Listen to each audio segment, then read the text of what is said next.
All right, all right, all right. Here we are. You can't make this shit up. Your host, David Washington, Joel Hawksley. We are Jay in Washington. This is the Jay in Washington Network. We are your political innovators. Joel, you want to lead us into the story? Oh, absolutely. This House Ethics Committee is reviewing evidence suggesting that Representative Matt Gaetz participated in sex parties with an unnamed woman who testified and provided evidence to federal investigators. Gaetz allegedly sought her company for a trip and was associated with payments from his friend Joel Greenberg, former Seminole County tax collector. And despite intense scrutiny, Gaetz maintains denial. Let's go. Representative Gates has got to be one of the most powerful state representative. I'm sorry, representatives, congressmen in the country. We know that he is powerful here in Florida. Comes from a political family. He says he's not running for governor for now. Uh, however, this is the Teflon congressman. There were allegations, innuendo about his involvement with Joel Greenberg, the now incarcerated former Seminole County tax collector. There we go, tax collector.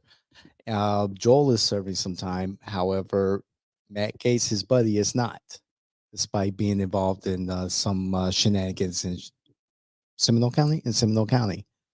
I, you know, this is like old news, and they have allegedly a witness to some of this behavior. Where this is going with the House Ethics Committee, who knows? Well, this is the funny part, David. This is the ethics committee. This isn't the law enforcement have already abandoned this. So let's put in perspective.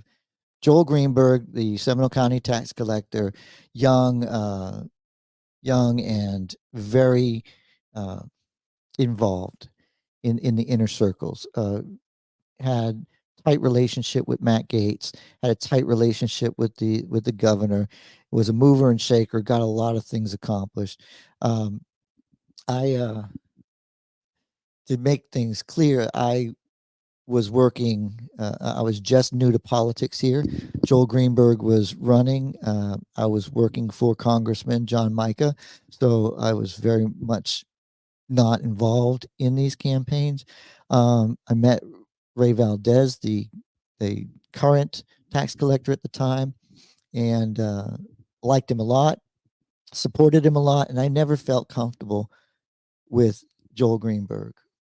But I had eventually worked for the lobbyist as these things unfold, and I've worked for Mike Shirley in, so I want everybody to know I know a Transparency, lot. I full know a full lot. disclosure. I know a lot that goes, a lot of suspicions that I had over the time, but a lot of the things that were covered in the newspaper uh, really make you understand what was going on. However, Joel Greenberg is serving 11-year sentence, a year less than what the maximum sentence was. So this is alone shows that he gave up a lot of evidence in the area, but never did they ever find enough to charge Matt Gaetz. So all these allegations, the ethics committee, what can they do? Censure him? Um, try to convince the majority to get rid of one of their own, like they did Right. with Santos. Santos. I mean, look, the Congress is crazy, anyways. When you can throw somebody out without due process, I mean that. It, I mean, did he break the law? We don't even know. He was a liar. This Right. one, he isn't going to be charged by the government. The attorney general's not going to charge him. They're not going to charge him in the state of Florida. So, what does that? What does that say? Like, okay, this this is nonsense. This is nonsense because it doesn't mean anything. Like if the ethics committee really meant something, like it used to, Right. it would take up real things, like real criminal activities.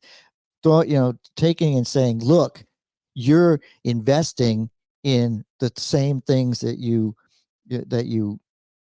investing in things that um, you shouldn't have any investment in because it's insider trading, which they've done. But how about Mark Foley? Let's we talk Florida. Mark Foley. This is where the ethics committee does something, right? You have a page. They are part of the congressional system. Right. You have a congressman who is inappropriate, having inappropriate uh, relations with the pages. They're underage. This is a big deal.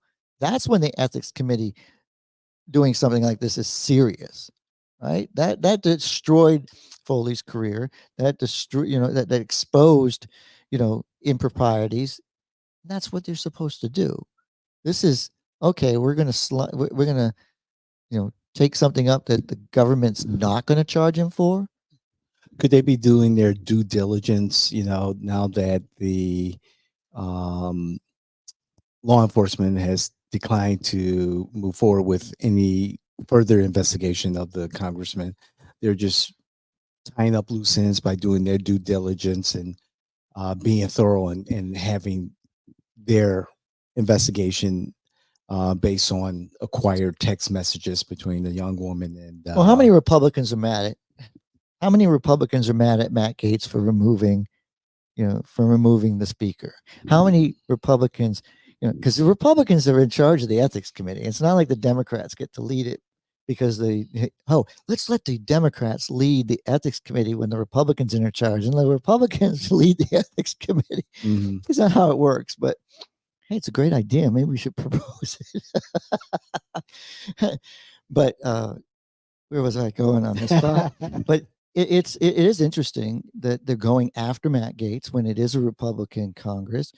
But I think this is more of a Donald Trump type thing. This Okay. is the government. This is bad apples saying, "Look, let's let's give him a zinger.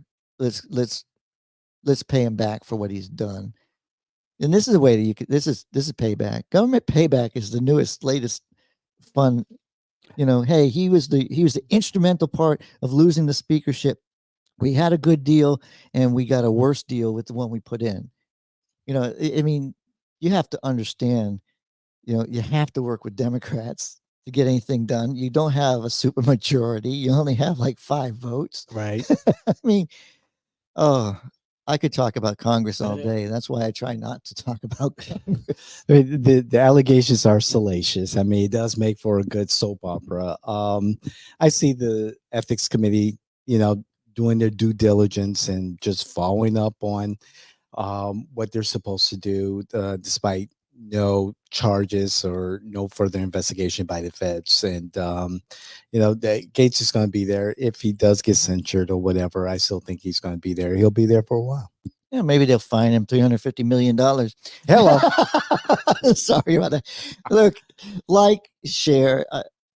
I've said my piece. This is again, Matt Gaetz is, like you said, a powerful influence here in the state of Florida. He is a leader amongst a Republican group of lawmakers that get stuff done. He was powerful enough to get rid of the speaker Yeah. and to get the speaker to agree to a one-person challenge. So I got to give it to him. And again, this to me is the stuff that we should be paying attention to. Right. Ethics committee. What? This is the things you should be looking at. What does the ethics committee do? What has the ethics committee done in the past? What is the purpose of the ethics committee? And then you make your comments and you find out if this is, like David said, due diligence, or Joel says there are a few pissed off Republicans going after Gaetz. Again, this is another civic lesson in the intersection of political power, personal conduct, pursuit of justice, accountability, and integrity within Congress. And the onus is on not the ethics committee to hold our Congress people accountable. It's the onus is on us as residents, as voters, to hold our Congress people accountable and let the ethics committee do what they need to do. I'm sure that Congressman Gaetz is prepared for whatever the outcome. Excuse me, whatever the outcome is. So please, if you like or don't like what you hear, we love to hear your comments. We respond to all of your comments. I personally enjoy responding to them. Bring your facts, not your feelings. We don't pretty much care about your feelings, right, Joel? We don't care. No, I don't care about your feelings. That's Uh-uh. why I don't have all the facts on this one. So I was very clear to be look, if I don't have a fact and I have a theory, I tell you it's a theory Mhm. because I don't, feelings make you do stupid things. Yes, indeed. It makes you get into a 20-something-year-old marriage to a woman who never loved you. I'm just kidding. She loved me. Yeah, I played out my We're gonna personal make stuff. sure that the editors come along and maybe save you from that one. I'm kidding. I'm kidding. I'm kidding. No, no, no, no, no, no. But we do want to hear your comments, and please like, share, hit that notification button so you will be notified of not just you can't make this shit up, but also our other channels and our other content. We really, really do appreciate, especially lately, we really do appreciate you, our community, our viewers and listeners. We have been blowing up on some particular episodes, and we really do appreciate it. It's a great feeling to know that people are interested in what we have to say. So again, on behalf of Joel and myself, thank you. This is the Jay Washington Network. We are your political innovators. We're out of here.